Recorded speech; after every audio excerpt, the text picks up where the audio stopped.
त्याच्यातनं ज्याचं दर्शन होणार ते अलग निरंजन होऊन जाणार. कोण देशाचा आलाय हा योगीन अलग निरंजन म्हणतोय हो. हॅलो हॅलो हॅलो हॅलो बोल बाबा आदेश आज प्रत्येक घराच्या समोर जाऊन आदेश चिमटा वाजवताना बोला अलग निरंजन. काय अलग निरंजन? अलग म्हणजे अशी असं एक निरंजन तत्व आहे की ज्याला मी प्राप्त केल्यानंतर काही प्राप्त करायचं राहत नाही, ज्याच्यामध्ये ज्याला बघितल्यानंतर त्याचा प्रकाश एवढा आहे की तो अलग.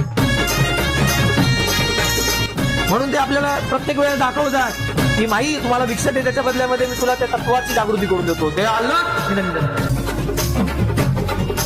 ते अलग आहे. हे अलग नाहीये की जे काही गोष्टी अंगामध्ये येऊन केल्या जातात. आणि ते जे तत्व आहे, जे शिवत्व आहे, जे नाथांचे गुरु आहे आदिनाथ, ते दुसरे कोणी नसून ते साक्षात महादेव शिवशंभूच. त्याच्यामध्ये हे कोणाला